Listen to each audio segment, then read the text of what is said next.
Chapter 3 of the book 3 Religious Rebels. This is entitled, I Looked for One to Stand in the Gap. That first snow of the year lay buried beneath 3 heavier falls before December was half over. Champagne seemed destined for a white winter and a very cold Christmas. Father William had been watching the weather closely, for he thought he had detected unrest among his novices. If he could get them out of doors for a while, he thought their spirits would lift. He was particularly observant of Robert, for the day of his profession was fast approaching, and he was certain that the lad's soul was not at rest. He wondered if he were being tempted. Passing through the scriptorium one morning, he found Robert with pen idle, eyes away from the manuscript he was copying, and a tense frown knotting his brows. He walked up behind him softly and whispered, "Cold in here, isn't it, son? Go down to the heated room for a few moments and warm yourself. I have a special task for you and Brother Morris." The lad laid his stylus aside. He had not transcribed a single letter. He arose mechanically and left the large scriptorium where bent heads directed busy fingers in the transcription of ancient scrolls. He made his way along the wide, cold cloisters to the room where some monks were warming themselves before the open fire. Robert walked close to the hearth and abstractedly extended his hands to the flames. His mind was filled with the words the abbot had spoken in the chapter room that morning. I sought for a man that might stand in the gap before me in favor of the land, that I might not destroy it, and I found none. Ezekiel 22:30. Those words had haunted Robert. They had been with him all morning. They had summoned up the picture of a town besieged with a wide breach in its wall. He saw a lone knight standing in the gap as a solitary defense for the whole people. The imagery stirred his martial blood. But what had wrung his heart in the chapter room, and was still wringing it, was the plaintive wail in the last phrase, "And I found none." He wondered if God would be any more successful in his quest were he to seek for one today. He could not free himself from the idea that there was something personal in the passage, something meant for him. That thought had been with him since dawn. He was now looking into the high leaping flames, but instead of seeing transparent yellow and gold with bases of beautiful blue, he was seeing a yawning gap in an encircling wall, and beyond the opening, a wrath-filled God ready to execute justice. I sought for a man and found none, murmured Robert. Benedicite. Benedicite. Talking to yourself, eh? That's a bad sign. Robert turned with a start and met the dancing eyes of Brother Morris. Say Dominus, you sleepwalker. Father Master has given us permission to speak and a commission to fulfill. Dominus, answered Robert. That's a little better, said the cheerful Morris. Now listen, we've got to go out. We've got to clear the snow from the platforms the builders use in the new church. That's good news in itself. I haven't been out for a week, have you? No. Well, here's better news. We are to stay out until mid-afternoon, and we can argue all we want. Father Master's orders.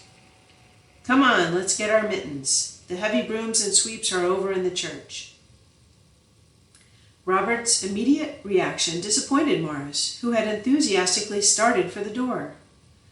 Wheeling on the still abstracted Robert, he demanded, "What's gnawing at that brain of yours?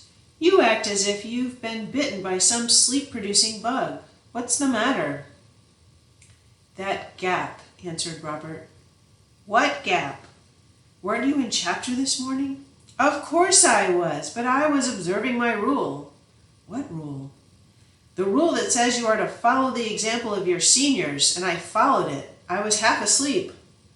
"Oh, be serious, Morris." "Oh, be sensible, Robert," laughed the elder novice. "Don't take this life too hard. They won't let you take it too easy. Come on," he cried and turned toward the door. "You can tell me all about the gap over in the church. Plenty of gaps there." And he led the way out of the room. Robert followed, and soon the rapid pace set by Morris robbed him of some of his abstraction. The keen, cold December air knifed at his nostrils and pierced his lungs. "Better than the scriptorium, isn't it?" said Morris. They made their way out across the spacious courtyard, while the sun's glare on the snow made their eyeballs ache. Robert put his hand across his eyes and exclaimed, "Whew, that's blinding."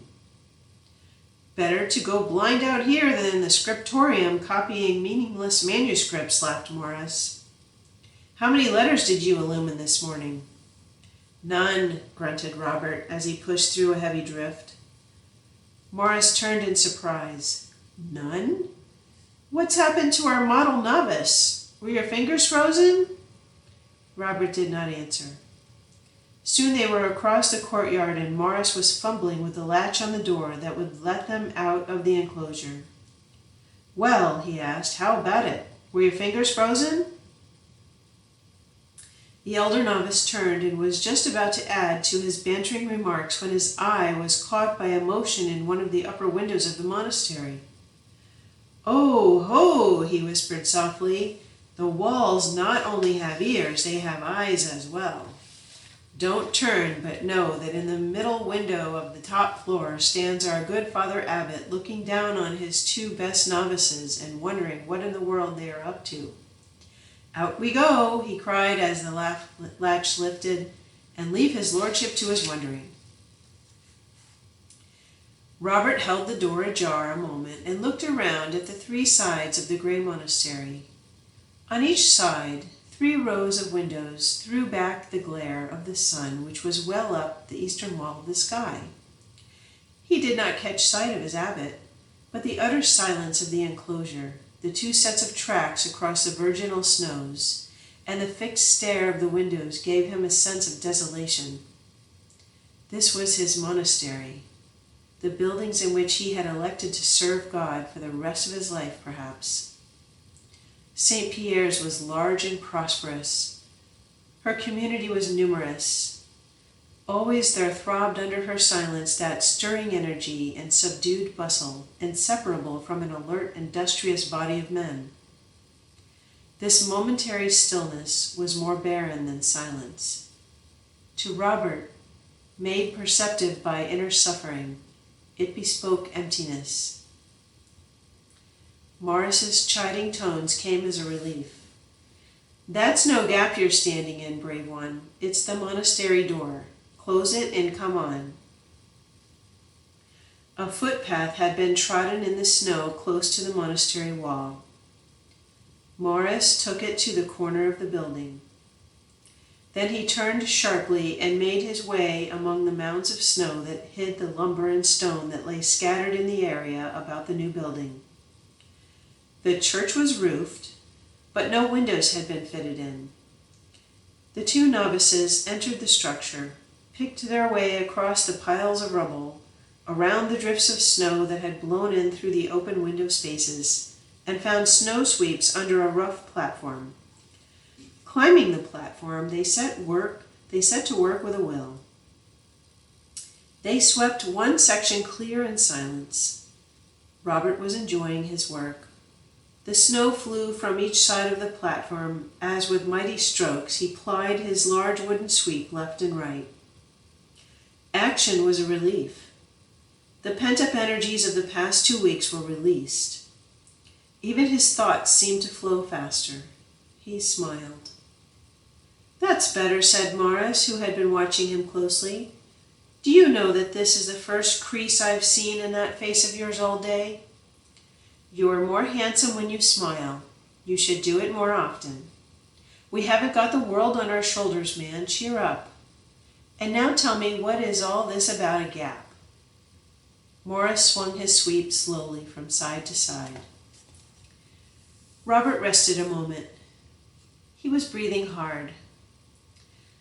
"I don't know whether I had better tell you," he said, and began to laugh. "It's a gap that will show a bigger gap in that brain of yours if you really meant that remark you just made about not having the world on our shoulders. What's your concept of a monk, Morris?" "A wise man who, instead of carrying the world on his shoulders, flees that world." "A selfish soul, then." "Oh, selfish with a healthy selfishness. He knows he's got a soul to save, and he knows one place where he can save it." "Do you ever think of saving other souls?" "Leave that to the pastors. We're only monks." "Well, that's where your gap is, and my gap comes in," said Robert as he bent to swinging his sweep again. "The abbot talked about God this morning." "He does almost every morning," grunted Morris. "That's why I can hear without listening. I never knew another man who could say the same thing in so many different ways. He didn't say anything new this morning, did he?" Robert could not repress his smile. Abbot Bernard, with all his sincerity, did repeat himself often. "Yes," chuckled Robert. "He not only talked about God this morning, he also talked about the missing man." Morris's sweep came to a stop. "What missing man?" "The missing man who lost the lives of the whole city. The man who didn't fill the gap." "Who was he?" "Tell me too," broke in a third voice from behind them. The two novices turned quickly to meet the kindly gaze of the abbot himself. He smiled at the surprise and embarrassment on the two young faces. "I needed some air," he said, "and I was anxious about these platforms. But now I am curious about Brother Robert's missing man. Who is he, brother?" Robert became a trifle self-conscious, but soon he recovered, and bowing low, he said, "Benedict." "Dominus," replied the abbot, and he pulled his cowl more closely around his partially bald head. "I was talking about the man God sought and could not find, the man you spoke of in chapter this morning. I was wondering if we could be he." The abbot smiled. Then, turning to Morris with a meaningful twinkle in his eyes, he said, "That's a queer combination of singular and plural, isn't it? What do you think, brother? Could we be he?" "Put me down for a sinner, Reverend Father," replied Morris. "I dozed this morning, but I'd hate to be among the missing if he were looking for me." The abbot laughed. Robert envied the older novice, his ease in the presence of the abbot. He could never have made such an admission so calmly. "Well, Brother Robert, what do you think? Did God ever find a man to stand in the gap?" And the abbot's blue eyes studied the face of the young novice. Robert looked down at the dust of snow on his boot for a moment. "Yes, Reverend Father, I think St. Benedict stood in the gap back in the 6th century. "Good for you," cheered the abbot. Then as he stroked his gray beard, he asked, "And could he find one today?"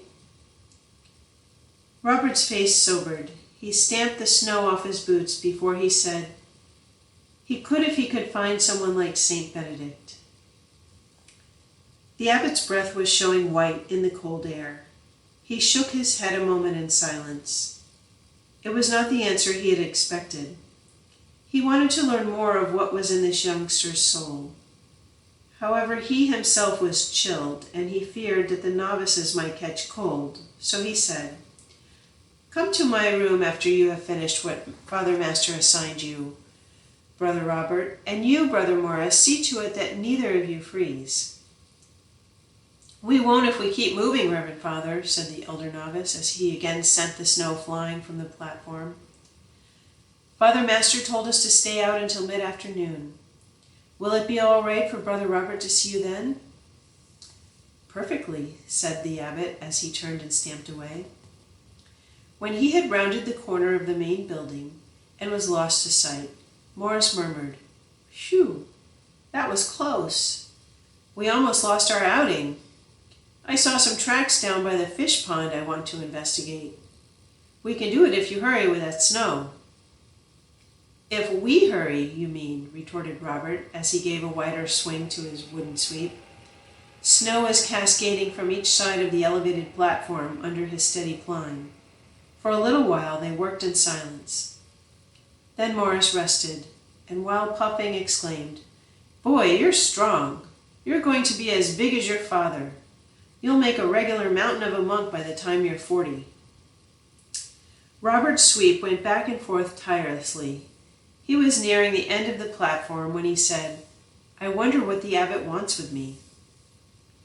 "Perhaps he wants to find out why you didn't say God could have found the man he was looking for in this monastery. That would have been the diplomatic thing to say, but you didn't. But you don't believe in being diplomatic, do you?" "I don't believe in being dishonest," said Robert. He removed his mittens and bent to tie up the end of his robe. From his crouched position he went on, "I fear God would have as much success here at St. Pierre as he had back in the Old Testament. He couldn't find anyone like St. Benedict here simply because we do not live St. Benedict's rule." Morris calmly leaned on the long wooden handle of his sweep. "Robert," he said, and there was a ripple of laughter in his tone, "you remind me of an ox in more ways than one. You are not only as big and as strong as one, you are also as dull and as stubborn." When Robert made no rejoinder, Morris asked, "Did you ever see oxen treading out corn?" "No." "Well, they go round and round and round, tirelessly round and round and round. That's the way your brain is working now. You're simply going round and round and round and getting nowhere fast. We are Benedictines." "But we're not like St. Benedict," said Robert hotly as he finished the platform and stood his sweep up in the corner. "Come here," he commanded impatiently as he caught hold of Morris's scapular. "Count those buildings with me. Guest house, 1. School, 2. Monastery quadrangle, 3 stories high, 150 feet long, 3. New church with tower thrusting itself 127 feet into the sky, 4. 4 massive buildings surrounded by I don't know how many barns, shops, sheds, and serfs' dwellings. This is a little city in itself, and the abbot is a feudal lord." "What do you want? We're not solitaries." "But where is the Benedictine simplicity?" argued Robert fiercely. "It's like the man for the gap, I guess. It too is missing." The elder novice squinted at him for a moment. "Come on down to the pond," he said in a disgusted tone. "You're obsessed. You not only need exercise, you need to be exorcised. Come on, I'll exercise you. Let the abbot do the rest." Then, just as he was about to climb through one of the window spaces, he turned on Robert with the question, "What time did you get up this morning?" "About 2:00, replied his friend, puzzled. "And it's not 12 yet. Here you've been up for something under 10 hours, over 5 of which has been spent in a chilly church, chanting the praises of God, and yet you say we're not Benedictines? Could anything be more Benedictine? He wanted men to sing the Psalter, didn't he?" Robert nodded. "Well, we do it, so forget your obsession. Don't be such a glutton for penance." Then he glanced at his companion's face. "Whoa," he cried, "don't take me too seriously. Just now you look like old Father Deucedit. Did you ever see a more God help us expression on any man's face?" Then as he led the way up to a clump of trees that topped a knoll and led into the woods, he continued, "That man must have vinegar in his veins. What a face! Every time I look at him, I think of the vials of God's wrath." The smile on Robert's face widened. Then, seeking to say something good for the man whose character often caused him to wonder, he remarked, "Well, you must admit that the old frozen face observes the rule. He's most regular." "So are the cows," replied Morris abstractedly. He had just found the tracks between the trees. He now looked up and said, "There's regularity, and regularity, Robert. Old Deucedit is inhuman. God doesn't want that. He's worse than the novice Father Master was talking to me about the other day. He never gives any trouble," he said. "No," I answered, "neither does he give anything else." The master didn't like it for a moment, but he saw the point.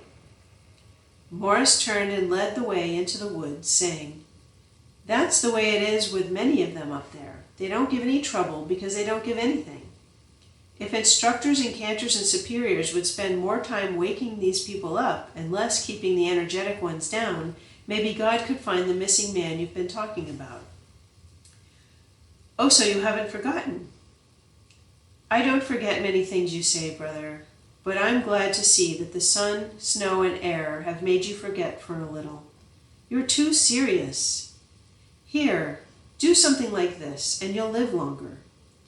With that, Morris turned a handspring in the snow, but just as he completed the turn, his foot slipped and he went sprawling. "The old man isn't dead yet, is he?" laughed Robert as he helped him up and began to brush him off. "Dead?" asked Morris indignantly. "Dead? He must be buried. I never missed a handspring before in my life. But come on, these tracks go deeper into this wood."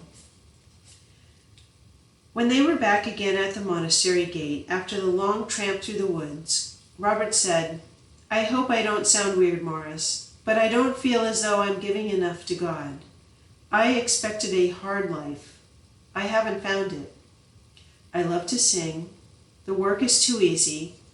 I feel as though I'm giving too little." "Too little?" exclaimed Morris incredulously. "You're giving as much as the founders of Cluny gave, and they were saints. Why can't you be satisfied with what the others do?" "Because," said Robert earnestly, "because I've learned a little of the generosity of Calvary," Robert started, "because I believe that God is looking for a man to fill the gap." The older novice slowly turned and fumbled for the latch, but before going in, he said, "Robert, you're going to see the abbot. I think you ought to tell him every single thought you've had on this matter since the first day you came here. You owe it to him and to yourself." As he opened the door, he whispered, "In we go. Silence now." When Robert entered the abbot's room, he found him with a yellowed, wrinkled manuscript before him. He looked up from the scroll and smiled at the young novice. Robert had always marveled at that smile. It suffused his countenance with a light seldom seen in the face of man. "Primarium officium nostrum et in terra praestare quad angeli in cielo," the abbot said. "Can you translate that, son?" "Our primary duty is to carry out on earth what the angels do in heaven," said Robert with a trace of timidity. "Good," exclaimed the abbot. "This man is talking about us. Brother Robert, do you think he is right?" "I suppose he means our choir chant. That is a beautiful concept of our life, isn't it?" "Beautiful," said the abbot, as he sat back from his desk and waved the novice to a chair, "but inadequate. I did something this morning no angel has ever done, and no angel shall ever do. And please God, one day you too will do this greater thing." "Greater than the angels?" Robert could not conceal his surprise. "Indeed," said the abbot with a nod of his head. "You were not brought here to be an angel, my son. You were brought here to give God something no one in the 9 choirs of the angels, none of the 9 choirs, no, nor all of the 9 choirs together can give him." Robert was lost in wonderment. The abbot went on. "You were brought here not to do angelic work, not to do human work, but to do a divine work. You are not here to be another Michael, another Gabriel, or another Raphael, my son. You are here to be another Christ." The abbot paused. Robert's eyes brightened. He had caught the concept. The abbot, seeing the light of recognition in the novice's eyes, went on. The sacrifice of praise is great, my boy. In very truth, it is an echo of heaven. But the sacrifice of the Mass is greater, for that is not an echo of Calvary, that is Calvary. And Calvary, you know, was the one sacrifice that adequately satisfied God and saved human beings. So you see why I say that this line about our life is beautiful, but only half true, and he gestured toward the scroll on his desk. Awed, Robert nodded. The abbot pushed the scroll aside, saying, Yesterday I read a line about us saying, Propter chorum fundamenti. Proper chorum fundati. We were brought into being for choir work. That is another half-truth, my boy, or at least a truth that calls for fuller explanation. We are not here to be psalm singers only. It is not David we are to imitate, though his psalm singing praised and pleased God. We are here to be crucified men, for it is Christ we are to reproduce. He not only praised and pleased God, he saved men. He was the man who stood in the gap, wasn't he? Oh, exclaimed Robert, indeed he was. I had never thought of him in that light, Reverend Father, but I had told Brother Morris that we were to save men as well as serve God. I told him, as I told you, that St. Benedict appealed to me as a man who had stood in the gap, and I said that the world needed another Benedict. The novice paused. The abbot smiled and prompted, And now? Now I see that I have a higher vocation than to be like St. Benedict. I have to be like Jesus Christ. We monks must stand in the gap the way he did. Excellent, encouraged the abbot. For we are Christians, other Christs, but we must never forget that we are Benedictine Christians. Therefore we are to follow Christ St. Benedict's way. That was the remark that precipitated Robert's full confession.